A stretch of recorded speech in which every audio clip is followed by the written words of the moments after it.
nanjye nzanangira umutima wa Farawo ngwiza ibimenyetso byanjye n'ibitangaza byanjye mu gihugu cya Egiputa. Aya magambo aboneka muri Bibiliya mu Iyimuka Misiri igice cyaho cya 3 umurongo waho wa 7.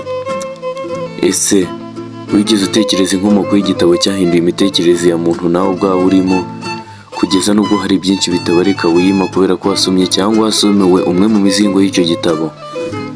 Aka kanya reka ngutembereze mu isi y'ibyanditswe bivugwa ko byera byahinduye imbaraga z'imitekerereze y'ikiremwa muntu. Nyemerera twihuse kunyuze mu nzira iharuye y'umucyo ubashe kumenya no gusobanukirwa amwe mu mabanga wahishwe kuva ugitangira kujya mu nsisiro aboneka mu gitabo gitagatifu cya kera ari cyo Bibiliya. Iyi channel yitwa Red Blue Empire. Ikaze mu bwami buhirimbanira kumenya no gusobanukirwa amabanga menshi yahishwe ikiremwa muntu kuva mu kinyejana cya kera kugeza na n'ubu. Njye wumva niwe njyewe. Iki cyegeranyo niwumva kikunogeye ukande subscribe, tuzajya tujyana umunsi ku munsi, kandi urakoze kubikora ukadutera imbaraga zo gukomeza gukora ibi byegeranyo. Bibiliya ni igitabo cyihariye cyanditswe mu myaka irenga 1500, cyandikwa n'abanditsi batandukanye bari mu bihe bitandukanye, bakoresha imico, indimi n'amateka atandukanye. Nicyo gitabo cyonyine rukumbi cyakunzwe cyane mu mateka y'isi, kandi kikaba cyaravugishije abantu benshi. Bamwe baracyemera, abandi bakacyamaganira kure, abandi nabo bakemeza ko ari igitabo cyuzuyemo ijambo ry'Imana ryuzuye ukuri, abandi bakacyita igitabo cyuzuye ibinyuranyo kandi kivuguruza. Ariko se koko Bibiliya ubundi yaba yivuguruza nk'uko benshi babitekereza, cyangwa ahubwo irimo ya mabanga yakomeje kuvugwa yahishwe ikiremwa muntu? None se ikibazo cyaba ari abasomyi, cyangwa iki gitabo kigizwe n'inyuguti amamiliyaridi n'amamiliyaridi cyaba cyihishanye ubwenge butazigera bumenywa n'ikiremwa muntu cy'iki kinyejana cya vuba? Mu gitabo cya Ezekiyeli igice cya 18 umurongo wa 20 haranditse hati: umwana ntazabazwa ibyaha bya se, kandi na se ntazabazwa ibyaha by'umwana. Ariko se tuvugishije ukuri tukumva ibiboneka mu gitabo cy'Iyimuka Misiri ibice 5 umurongo wa 20 hagira hati: nzahana abana babo kubera ibyaha by'abasekuruza kugeza ku buvivi bwa 3 n'ubwa 4. Ese ibi bihurira kuki? Iki gitabo cy'Iyimuka Misiri n'igitabo cya Ezekiyeli bihurira he? Bihuriraho ko byose ari byo muri Bibiliya. Ariko se mu by'ukuri kuki bivuguruzanya? Mu gitabo cya mbere cya Samweli ibice 3 umurongo wa 15 handitse hati: noneho genda urimbura Abameleki, wica ibyo bafite byose, ntugire ubabarira, wica abagabo n'abagore, abana n'abonka, inka n'intama, ingamiya n'indogobe. Ibi tubyite iki? Ibi tubyite kwivuguruza kwa nde? Tubyite ukwivuguruza kw'Imana cyangwa tubyite ukwivuguruza kwa Bibiliya?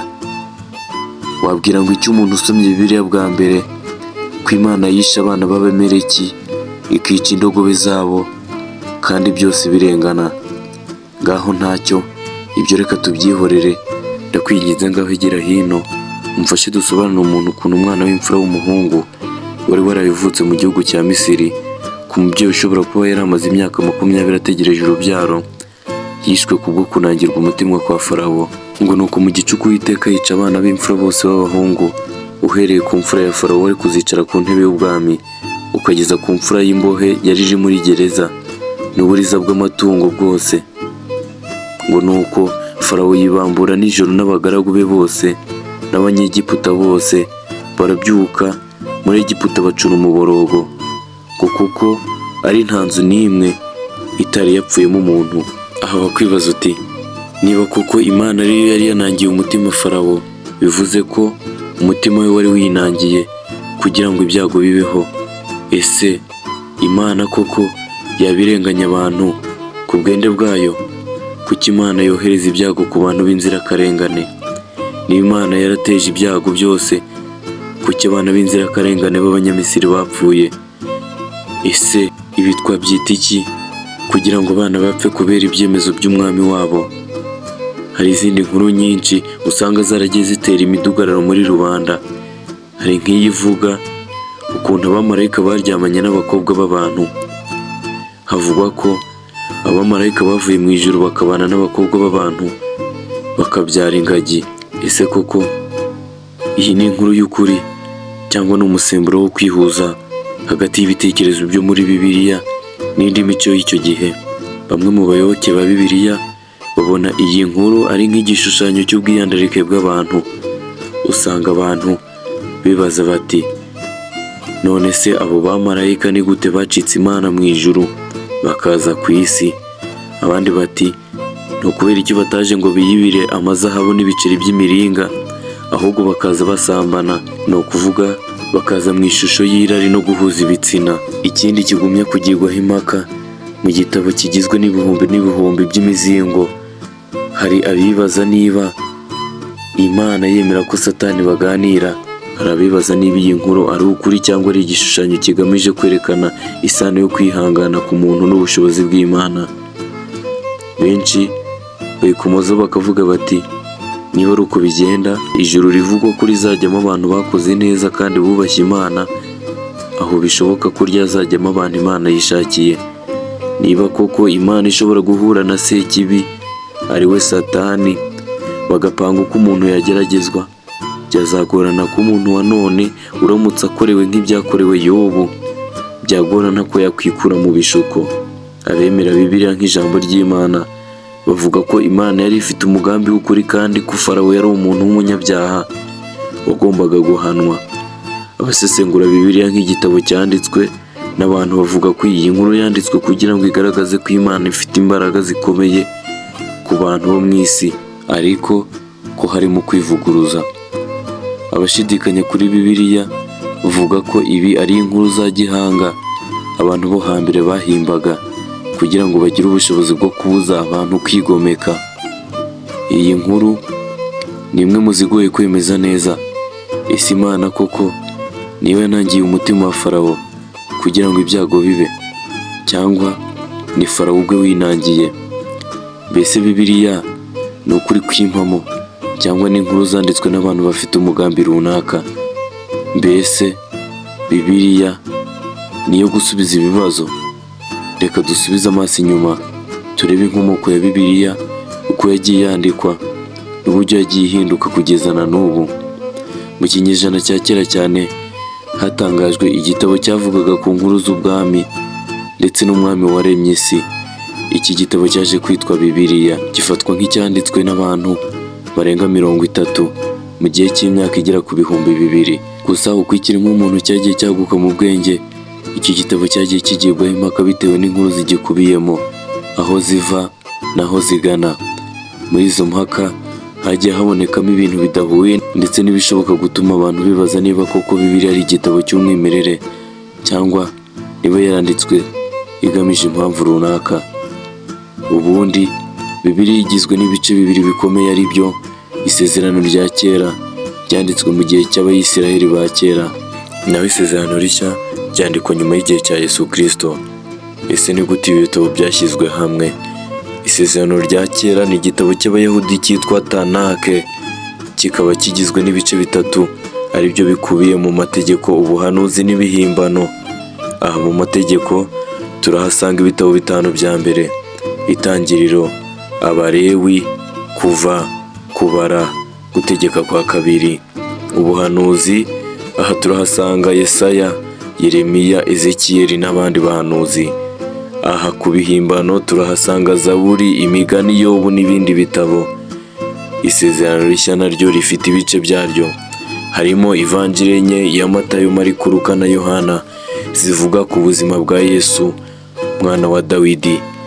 Ibyakozwe n'intumwa bivuga ku itorero rya mbere, amabaruwa y'intumwa ya Pawulo, Petero, Yakobo ndetse na Yohana na Yuda. Ibyahishuwe byo byavugwaga ko isi izarangira ndetse no ku mpera y'isi, ubwo ndavuga imperuka.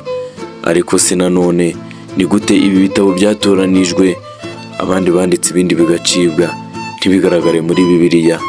Aha niho hagaragara amabanga akomeye yihishe muri Bibiliya, igitabo kigizwe n'imizingo amamiliyaridi n'amamiliyaridi. Muri Bibiliya hari inkuru nyinshi nk'izi zitavugwaho rumwe. Izo nkuru nizo zigenda zitanga ishusho y'igitabo cyagiye gihindurwa, cyahujwe n'inyungu za bamwe, ndetse hari n'ibindi bitabo byaciwe kuko byashoboraga gutera impaka muri rubanda. Hari nk'urutonde rw'ibitabo byaciwe muri Bibiliya, nkunyuriyemo muri make, hari nk'ivanjiri ya Tomasi yavugaga ku magambo ya Yesu Kristo ariko adahuye n'aya Bibiliya isanzwe. Aha nkongera nkakubwira ivanjiri ya Mariya Magadalena uvuga ko yari umwe mu bayobozi b'intumwa za Yesu. Aha nkongera nkakubwira kandi ivanjiri ya Yuda yerekanaga ko Yuda Isikariyota atari we wagambaniye Yesu mu by'ukuri, ahubwo ko ari we wahishuriwe ibanga rikomeye ndetse wari ubitse amabanga menshi ya Yesu Kristo. Hari igitabo cya Enoki cyavugaga byimbitse ku bamarayika baguye bava mu ijuru bakaza bakaryamana n'abagore benshi bo mu isi ndetse bakanabyarana. Ibi bitabo byose byaciwe ku mpamvu zitandukanye, ari nako bikomeza gutera impaka niba Bibiliya dufite uyu munsi ari igitabo cyuzuye cyangwa niba hari byinshi byagikuwemo kugira ngo igire uko igaragara ubu. Dufate iki? Tureke iki? Wowe fata iby'ubwenge n'umutimanama bukubwiriza, ubundi ibindi tubiharire igihe. Njyewe ubwanjye sinari ngamije guhindura imyemerere yawe, ahubwo nagira ngo tungurane ibitekerezo.